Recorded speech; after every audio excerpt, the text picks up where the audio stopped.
지금 부동산 경기가 좀 침체기, 그리고 또 거래량이 거의 뭐 5분의 1, 20% 작년 대비 뭐 5분의 1로 반의 조각 날 정도로 거래량이 없습니다. 지금 현재 부동산 시장도 태풍, 찻잔 속의 태풍처럼 그 좀 고요한 듯 하면서 지금 현재 보이지 않게끔 두려움과 공포가 밀려오고 있습니다. 그런데 제가 봤을 때는 두려움과 공포를 좀 안 느꼈으면 좋겠다. 그리고 제가 봤을 때는 걱정하실 분들은 몇 있겠지만 제가 봤을 때는 전체적으로는 사뭇 어떠한 그 현재 지금 느끼고 있는 피부로 느끼는 것 좀 다르다. 그래서 거래량이 늘지 않았다. 거래를 할 수 없다. 반드시 가격 하락을 동반하게 됩니다. 그런데 이게 가격 하락이 막 거대한 태풍이 지나가서 폭락하거나 이럴 것 같지는 않습니다. 어느 정도 가격 하락은 있겠지만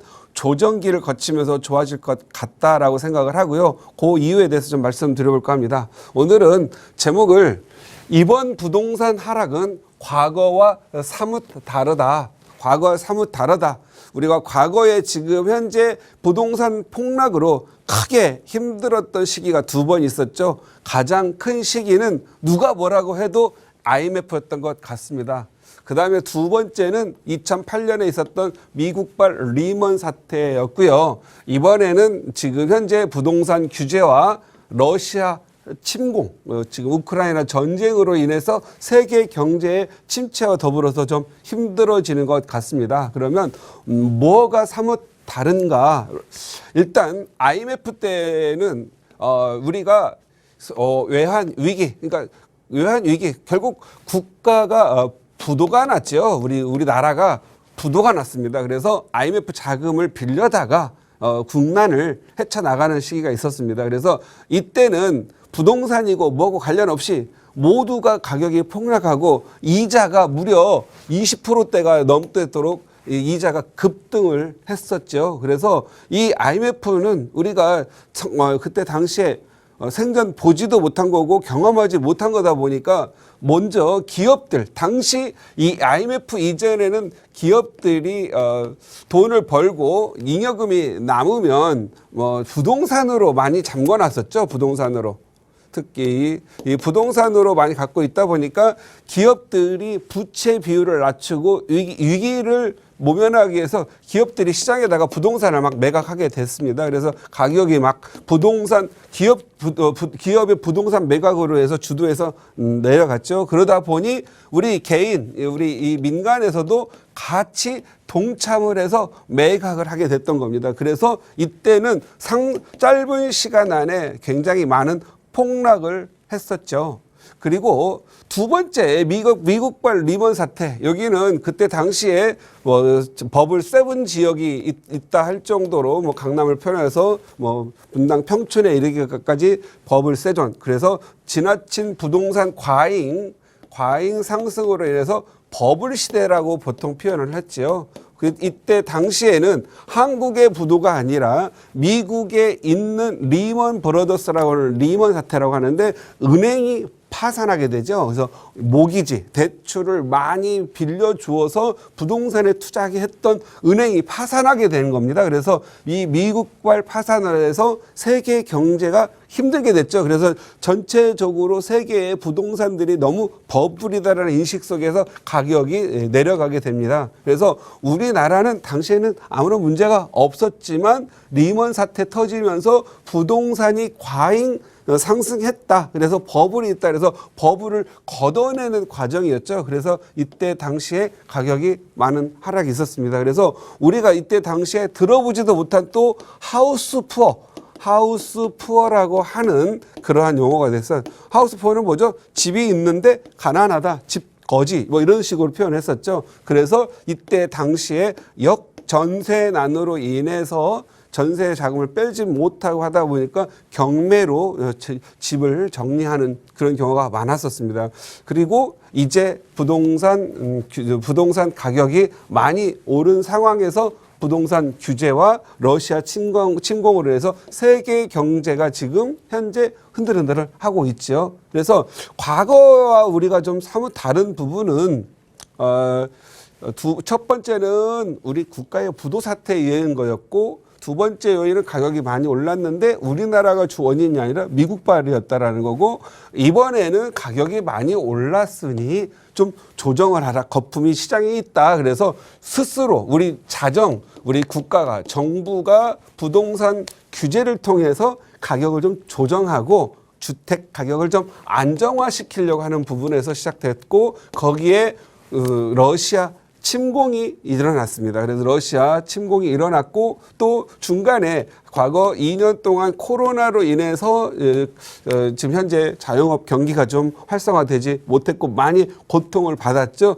이 과정에서 이 코로나에게 또 좀 정부가 예산을 좀 많이 쏟아가지고 부어서 어느 정도 경제 어려운 부분들을 이끌어가기 위해서 재정이 완화됐죠. 그래서 시장의 돈이 많이 풀린 상황이었습니다. 지금 현재 과거와 사뭇 다른 분위기 속에서 진행되고 있는데 과연 이 부동산 규제와 러시아 침공으로 인한 세계 경기의 침체를 과연 규제만으로 가져갈 수 있느냐라는 부분을 좀 생각을 해볼 필요가 있겠고요. 과거에 이 부동산 가격이 과연 하락을 했을 때 과연 누구에게 이익이 있었고 누가 결국은 잘 됐느냐를 우리가 분석할 필요가 있겠습니다. 지금 과거 IMF 끝나고 많은 분들이 부동산을 헐값에 매각을 했지요. 그리고 2001년과 2002년 사이 요 바닥을 지나면서 가격이 많이 올랐죠. 그런데 부동산 가격을 헐값에 팔았던 사람들이 다시 살 수가 있었을까요? 아마도 부동산에 대해서 실망을 많이 한 사람들은 매각을 하면 부동산 사는 게 무서워서 사지 않았을 겁니다. 그래서 매각한 사람들은 부동산을 다시 사지 않았을 거다. 그리고 두 번째, 가격이 이렇게 많이 오를 때 보면 과연 줍줍이를 할 수 있는 사람들이 누구였겠느냐? 결국은 현금을 가진 사람들이 많이 샀을 거다. 그리고 시간이 지나면서 2001년, 2002, 2003, 2005, 2007년까지 가격이 많이 올랐죠. 올랐을 때 누가 부자가 됐고 누가 잘 됐느냐? 결국은 내 주택 가지고 있고 내 아파트 가지고 있었던 사람들만 부자가 됐죠. 그리고 내 집을 팔아 제낀 사람들은 정신적 공황 상태에 이르렀죠. 그러다가 다시 또 미국발 리먼 사태가 터지면서 가격이 또 다시 하락을 하게 되죠. 하락을 했는데 과연 이때 당시에 저점에 있었던 것보다 더 하락을 했느냐? 그렇진 않았습니다. 그래서 가격이 많이 올랐지만 일부 거품은 빠져나갔지만 가격이 더 높은 상황에서 가격이 조정을 받고 다시 올라가게 되죠. 다시 이때 당시에 하우스 푸어였던 사람들 가격이 어떻든 빚을 내서든 어떻든 유지하고 버텼던 사람들은 어땠죠? 지금 현재 이 시간 보면 가격이 많이 올랐죠. 그래서 지금 2012년과 13년 또 바닥을 거치면서 2021년까지 가격이 많이 올랐습니다. 특히 17년, 18년, 19년을 거치면서 더 많이 올랐던 부분이죠. 이때 당시에는 부동산 규제가 소위 양도세에 2017년 8월 2일자로 양도세 중과세가 부활이 되면서 팔려고 했던 사람들이 팔지 못하고 닫아지면서 수요는 많아지고 공급은 없는 상황에서 가격을 더 많이 올리는 효과가 있었죠. 그래서 결국은 가격이 많이 오르니까 안 되겠다. 부동산 규제들을 강력하게 해야 되겠다 해서 지금 강력한 규제가 유지되고 있는 상황입니다. 그런데 이 강력한 규제가 계속되면 어떤 문제가 발생되죠? 제가 늘 말씀드리는데 이 경제라고 하는 바퀴에는 네 바퀴가 있는데 대기업이 운영해서 수출하고 하는 그런 기업이 한 바퀴가 있겠고 그다음에 우리나라는 특히 자영업이 많죠. 그래서 민간 자영업에 의해서 가는 하나의 바퀴가 있겠고 그다음 부동산에 의해서 가는 한 바퀴가 있습니다. 부동산은 파생적 경기가 많죠. 부동산 경기가 잘 되면 공인중개사님들도 수수료를 가지고 또 나름대로 생계를 유지할 수가 있겠고 또 두 번째는 또 거래가 이루어져야 도배장판하는 회사, 이삿짐하는 회사도 이렇게 있겠고, 그 다음에 경기가 잘 돌아가서 수요가 일어나면 또 건설 경기가 일어나니까 건설과 관련된 운수, 장비, 시멘트, 원자재 그리고 수많은 인력들, 현장에서 일하는 인력들이 많이 벌겠죠. 그런데 이렇게 경기가 규제가 있으면서 거래량도 없게 되면 그 전체적인 경기가 좀 내려가겠죠. 그 다음에 이 경기 속에서 살아가려다 보면 뭐 주식도 있겠고 파생적으로 운영하는 은행, 그리고 이런 은행이라든가 이 유관 기업들이 또 성장을 하면서 성장을 하겠죠. 그러다 보면 이 네 개의 바퀴가 이렇게 굴러가야 되는데, 이 부동산이라는 부분을 규제를 지나치게 하면 경기가 빵꾸가 나서 이 빵꾸난 부분이 줄어들겠죠. 그래서 경기가 들어가는 부분들은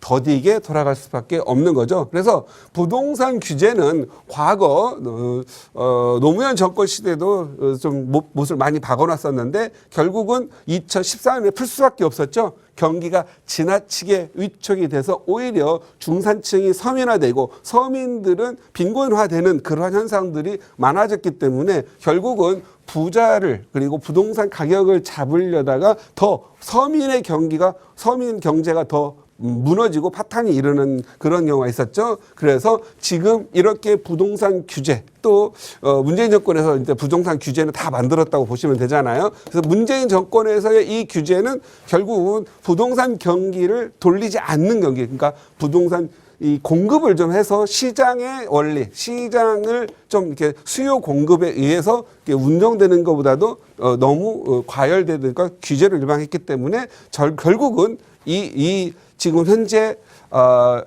윤석열 정권에서는 이 경제를 어떻게 살릴 거냐가 그냥 가장 큰 관건이지 않겠느냐 이렇게 생각이 들고요. 또 이번 부동산 하락의 시점을 보시면은요. 이 중요하죠. 우리가 모든 새로운 정권이 들어가면은 초반에는 기존에 끌어왔던 걸 그대로 가져가면서 어쨌든 경기가 안 좋더라도 후반전에서는 경기가 잘 돌아가야 되겠죠. 왜냐하면 제가 저번에도 말씀드렸지만 우리가 조삼모사라고 하죠. 이게 시작할 때는 세 개의 이익을 주고 끝날 때쯤 네 개의 이익을 주는 것처럼 보이면 경기가 살아나는 것처럼 보이잖아요. 그런데 네 개를 주었다가 세 개로 주면은 이 경제가 안 돌아간다고 해서 불만이 많아져서 정권 유지에도 좀 어려운 부분들이 있습니다. 그래서 제가 봤을 때는 인위적으로 만들지는 않겠지만 결국은 정권의 후반전에서 경기가 잘 돌아간다고 한다면 좋다라는 거죠. 우리는 이제는 우리 부동산 세계나 아니면 정치 세계나 이게 서로 맞물려서 서로 잘 되게 하려고 하는 게 있고, 또 우리 민간 입장에서도 결국은 이렇게 어려운 경기가 있는 것보다도 좀 더 풍요롭고 잘 살고 특히 고민 안고 사는 게 좋겠죠. 그래서 좀 안정적인 그런 상황을 많이 생각하고 있는데, 제가 봤을 땐 지금 현재 이 부동산 규제가 오래 간다라고 하면 경제 침체가 더 심화될 거다. 그래서 이 부동산 규제는 풀리게 될 거다. 그래서 지금 이번에 부동산 하락은 과거와 좀 사뭇 다른 부분은 물론 러시아 침공으로 인한 우크라이나 전쟁에 의해서 세계 경제 침체도 같이 따르고 있겠지만 더더욱 지금 한국의 부동산 시장은 사실은 부동산 규제에 많이 움직이고 있다. 그래서 규제의 빗장이 풀리면은 서서히 부동산 경기는 좋아질 거다라고 생각을 하고, 저는 요 규제가 오래 갈 수는 없지 않겠느냐. 그래서 규제는 풀려갈 거다. 그러면 대표적으로 우리 부동산 경기가 침체되고 이렇게 가격이 하락을 해야만 할 수밖에 없는 상황이 되는 부동산 규제는 뭐가 있을까요? 첫 번째는 가장 무서운 게 중과죠, 중과. 일반적인 세율로, 우리가 일반 세율은 보통 6에서 45%의 세율을 먹이고 있습니다. 그런데 중과는 여기에 2배, 또는 취득세 같은 경우에는 2배, 3배가 되겠고, 저 양도세 같은 경우에는 뭐 20% 추가과세, 30% 추가과세. 그 다음에 종부세 같은 경우에는 뭐 150%에서 300%의 1.5배에서 3배 정도의 중과가 있는데, 중과가 지금 무서운 이유는 지금 현재 우리나라는 내가 아파트와 그리고 뭐 부동산을 갖고 있으면 일단 재산세를 6에서 45%를 냅니다. 그런데 일정 금액 이상을 더 갖고 있다고 하면 종부세라고 해서 종합부동산세 중과를 하지요. 종합부동산세를 내지요. 이것도 지금 현재 이중적인 과세, 그리고 이 부분은 지금 현재 헌법재판소에 올라가 있죠. 내가 내 재산 갖고 있는데 한 번 냈는데 또 종부세 많이 갖고 있다고 또 더 내게 하냐? 그래서 부자 된 게 대한민국에서는 무슨 죄냐? 이렇게 해서 이 재산세, 종부세가 이중 과세적인 성격이 있다 해서 지금 헌법재판소에 있습니다. 그런데 재산세에다가 종부세 내는 것도 지금 부담이 되는데, 여기에 또 많이 갖고 있는 사람은 종부세에다가 또 중과를 해서 또 150%에서 300%를 더 내게 되죠. 이 중과가 지금 무섭습니다. 그래서 이 과거에 보통 집 하나, 우리나라는 보통 은퇴를 하고 나면 일할 수 있는 게 많지가 않죠. 젊은 사람도 대학 졸업해서 일자리 찾기 힘든데, 은퇴하고 나서 다시 또 일자리를 찾는다라는 건 굉장히 어렵고, 또 경력 단절되신 분들이 다시 일자리를 찾기가 힘들죠. 그러다 보니까 젊었을 때 남들 쓰고 할 때 덜 쓰고 열심히 모아가지고 내 집 하나 사는 거, 아파트 하나 두고, 그 다음에 자영업을 할 수 있는 분들은 자영업자로 가겠지만, 또 하나 자그마한 소형 아파트라든가 아마 뭐 오피스텔 뭐 이런 걸 사가지고, 또는 근린생활시설이라 해가지고 상가 같은 걸 사가지고 월세를 받죠. 그래서 자기가 은퇴 이후에 국민연금 받는 거 하고, 그 다음에 또 월세 나오는 걸로 생활을 했죠. 그 중에서도 아파트, 소형 아파트가 월세가 안정적으로 나와가지고 많이 샀었는데, 이제 이게 중과가 붙다 보니까 오히려 내가 월세를 받아 생활하려고 했더니 종부세 중과로 인해서 너무 고충이 많이 받는 거예요. 그리고 과거에는 아파트가 갖고 있고 내가 사는 집 외에는 임대 아파트라고 그래가지고 임대주택을 했었는데, 이 아파트에 대해서는 이젠 주택 임대사업자도 낼 수가 없고 무조건 중과 대상이 되고 있죠. 그래서 이 부분들도 다시 원상태로 일부는 가지 않겠느냐, 이런 생각이 듭니다. 그 다음에 지금 취득세 중과죠. 지금 취득세는 1에서 3%를 내고 있는데, 무주택자가 1주택을 할 때는 취득세가 1에서 3%예요. 그런데 1주택자가 이렇게 월세를 받기 위해서 아니면 투자를 목적으로 사게 될 경우에는 2주택자 될 때는 취득세가 3% 내야 될, 1~3% 내야 될 걸 8.4%를 내고, 2주택자가 또 3주택자가 될 때는 12.4%를 내야 됩니다. 그래서 취득세가 2.4배에서 약 4배까지 더 내야 되죠. 이 중과가 그래서 무섭습니다. 취득세 중과가 무섭기 때문에 투자를 하려고 하는 사람, 내가 또 아파트나 주택을 사가지고 임대 좀 해서 월세를 받으려고 하는 사람들은 이 종부세와 취득세 중과가 무서워서 지금 못 사고 있죠. 그러니까 살 사람이 없고 거래가 시장에서 일어나지 않으니까 가격이 좀 팔려고 하는 사람들은 좀 급매라도 팔아야 되는 상황이 되겠죠.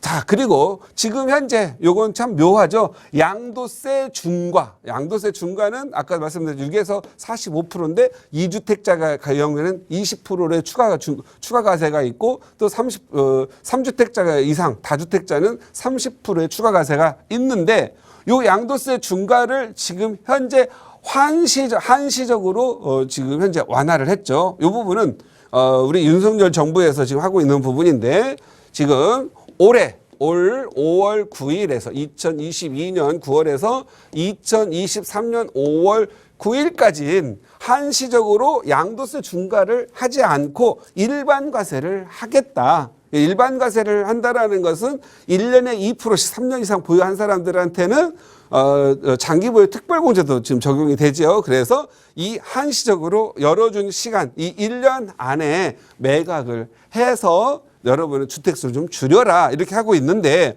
지금 이 법이 급작이 나왔고 1년 한식으로 하다 보니까 이 사람들이, 다주택자분들이 일시적으로 물건이 나온 거예요. 그래서 가격이 좀 많이 내렸죠. 그런데 내렸는데 이 문제는 뭐냐면 가격이 더 내릴 것 같은 그런 예상 때문에 매수가 없는 거예요. 이제 내가 가격이 더 떨어질 거니까 나 매수 안 해. 더 떨어지면 살 거야 라고 기다리죠. 그래서 지금 현재 기다리는 사람들이 아마도 여기를 기다리고 있는 것 같아요. 내년 5월 9일 이전에 급한 사람들이 다주택자리 물건을 던질 거다. 나는 그때 줍줍이 해야지 하고 지금 준비하고 있겠죠. 그렇다면 5월 9일 이전에 매매를 해야 되니까 어떻게 해야 되죠? 보통 내년 3월에서 내년 5월 9일 사이를 기다리는 분들도 있겠죠. 그리고 5월 여기 또 다주택자 입장에서는 내년 5월 9일까지 못 팔면 6월 1일이 되면 또 다시 재산세하고 종부세 중과세가 또 되겠죠. 그러다 보니까 요 이전에 팔아야 된다는 생각을 하고 있겠죠. 그래서 지금 이 짧은 1년이라는 시간 동안에 서로 팔고 매수자는 내 집 마련할 사람들은 싸게 살려고 지금 현재 서로 눈치를 보고 있는 것 같습니다. 그런데 실질적으로 그렇게 막 가격이 많이 내려갔느냐? 뭐 언론에서는 어디에 뭐 6억도 내렸다, 4억도 내렸다고 하지만 제가 내렸다고 하는 그 동네에 가가지고 사실은 전화도 해보고 했는데 매물은 없어요. 이 현상이 과거에도 있었죠. 과거에 그 미국발 리먼 사태 터질 때 무슨 음마 아파트가 뭐 15억짜리가 9억에 거래됐다 해서 가서 딱 보면 거래는 됐다고 하는데 어딘가 찍힌 것 같은데 매물은 시장에 없는 거죠. 왜? 이 사람들은 내가 이렇게는 안 팔아. 나는 그래도 강남인데 그래도 서울인데 내가 갖고 있으면 자식들한테 증여라도 해주면 되겠지 하고 안 파는 거죠. 그래서 생각보다 싼 매물들은 지금 특수거래가 되지 않겠느냐. 특수거래는 뭐죠? 아는 지인에게 싸게 판다든가 아니면 아는 자녀분들 이제 직장 다니고 뭐 전세 사는데 싸게 판다든가 아니면 싸게 뭐 증여를 한다든가 어떤 특수 거래가 있지 않고서는 이렇게 지금 현재 매물이 막 나와 있어야 되는데 가서 살려고 하면 없죠.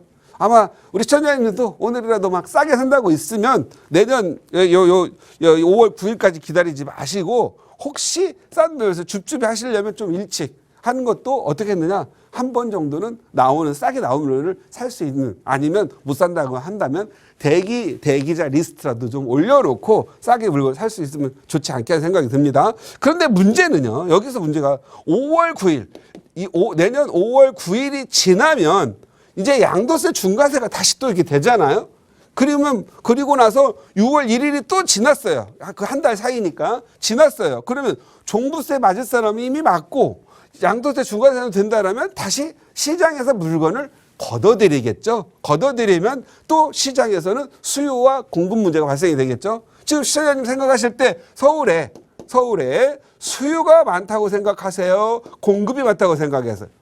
당연히 수요가 많습니다. 그래서 공급은 부족합니다. 지금까지 모든 공급은 현재 계획이 발표되고 하나의 정부의 계획이 발표된 거지. 270만 세대도 서울에 공급되는 거 아니잖아요, 다. 그래서 계획된 거지. 이 계획이 실현이 되려면 얼마나 걸려요? 뭐 재개발, 재건축 이런 택지 개발, 논밭 해가지고 만드는데도 보상하고 뭐하는데 4, 5년 걸리는데 이게 바로 되겠어요? 제가 생각할 때는 공급 물량은 뭐 어느 정도 계획상 나오겠지만 실질적 공급은 쉽지는 않다. 그래서 이 마음에 안심을 줄 수는 있겠지만 현실은 턱없이 수요가 더 많다. 그래서 요 5월 9일이 지나면 또 수급 불균형으로 인한 부동산 가격을 제어할 수 없을 거라고 생각을 합니다. 그래서 제가 여기에서 중요한 부분은 이 과거에 97년도에 지나면서 폭락을 했거나 리먼 브러더 사이에 폭락을 했거나 이번에 폭락을 한다 하더라도 결국은 또 지나면 가격이 오를 수밖에 없다. 왜? 화폐 가치가 하락을 하니까. 화폐 가치 하락. 이거 당연히 예를 들어서 자 지금 현재 이자 금리 인상을 작년 기준 0.5%였던 이자를 지금 5배를 올려가지고 2.5%가 됐어요. 자 이자를 높이면 뭐가 올라가죠? 수반되는 게 당연히 인건비 오르고 생산 원자재값 오르겠죠. 이자가 높은 만큼 가격이 원가는 올라가야 되잖아요. 결국 물가 상승을 유발할 수밖에 없습니다. 결국 물가 상승이 되면 어떻게 되죠? 화폐 가치가 하락이에요. 지금 현재 지금 현재 1달러에 지금 현재 적정한 저는 환율은 1,000원에서 1,100원 정도 생각을 하고 있는데 지금 1,370원이었어요. 그럼 결국은 떨어진 게 뭐죠? 이자 올리고 하니까 결국은 우리 화폐 가치 하락만 일어나는 거잖아요. 화폐 가치가 하락이 되면 나중에 화폐 가치가 물가 오르면은 과연 아파트 짓는 공사비가 더 떨어질까요? 오를까요? 아파트를 짓는 인력, 인건비가 오를까요? 내릴까요? 이건 당연히 오를 수밖에 없습니다. 그래서 이자가 이게 급격히 오를 때 보면은요, 이자 막 영끌이 해가지고 한 사람들이 무서워서 일시적으로 매각은 할 수 있겠지만 그 사람들은 이 시장 전체가 물건을 내는 건 어느 정도 자금이 있는 기반에 샀기 때문에 물건이 시장에 그렇게 생각만큼 펑펑펑펑 나오지 않는다. 그래서 그건 지나치게 가격이 떨어질 거라고 오해하는 건 아니다. 그래서 저는 이 과거의 하락과 폭락은 지금 사뭇 다르다. 지금의 하락은 지금은 조정의 기간이다. 이렇게 생각합니다. 조정. 그래서 이자가 많이 오르고 대출 규제가 있으면 일시적으로 가격은 하락을 합니다. 그 기간들은 1년이 채 넘지가 않아요. 그래서 이 하락 기간에다가 교묘하고 정말 머리를 잘 써서 가격을 조정하고 있는 부분, 양도세 중과 한시적인 완화 내년 5월 9일까지 이거 끝나면 다시 또 시장에 매물이 없게 돼요. 누가 막 다주택자라고 해서 무조건 싸게 내놓을 수 있는 상황은 못 된다. 그리고 지금 현재 그나마 이게 절묘하게 잘 어울리고 있는 게 또 대출 규제죠. 대출 규제 말로는 DTI다 뭐다 해서 죄송합니다. DTI, LTV, 대출 규제가 DTI, LSR, 개인 거가 있고 전체적으로 담보대출 LTV가 있는데 LTV는 높여준다는 거죠. 자, 담보의 비율을 40%에서 60%, 70% 높여준다는 거예요. 담보 가치는 높여줬는데 결국은 DSR, 연봉 가지고 갖출 수 있는 그 대출 금액을 아직 풀지를 않았어요. 이 DSR 규제는 풀지를 않았습니다. 그래서 아무리 LTV를 올려가지고 해준다 하더라도 개인의 연봉이 하루아침에 3천만 원 하던 사람 연봉이 1억 되는 거 아니고 5천 원 사는 사람이 1억 되는 거 아니잖아요. 그래서 이 DSR 규제를 풀지 않았기 때문에 지금 현재 내 집 매입하려고 해도 어렵고요. 오히려 시장은 대출 규제가 막 전세 자금 대출까지 다 막아놔가지고 시장이 지금 어렵습니다. 그래서 이 규제를 많이 막아놓고 대출 규제, 그다음 부동산 규제, 이거 오래 가면 결국은 시장 전체가 무너지게 돼 있죠. 그래서 오래 갈 수 있는 부분은 아니다. 그래서 금리도 많이 올려 있는데 경제가 파탄이 나는데 금리 올려가지고 이게 잡을 수는 없잖아요. 물론 어느 정도 인플레이션을 잡는 건 중요합니다. 그런데 어느 정도 잡고 나면 풀리게 돼 있죠. 그래서 우리 보통 보면 경제라는 거, 이 거시경제 참 어렵습니다. 심리까지 다뤄야 되기 때문에 어렵죠. 다른 나라 또 전쟁 이런 것까지 봐야 되니까 어렵죠. 그래서 우리 개인들이 이 전체를 따라가긴 너무 힘드니까 담담하고 의젓한 마음으로 자, 이번 기회에 또 이 규제 가격이 내리면 나도 이번에 내 집 마련을 해야지. 너무 떨어지는 걸 기다리다가 또 못 살 수 있으니까 적정하게 하락이 되면 내 집 마련 하실 수 있는 분들을 하셔서 또 10년 지나면 가격이 오른다에다가 놓으시고 안 오른다고 한다면 화폐 가치라도 하락을 하니 어쩔 수 없이 조금은 오르겠지 하는 편안한 마음으로 접근하시고 내 집 마련할 기회를 이번에 잡으셨으면 좋겠습니다. 마치도록 하겠습니다.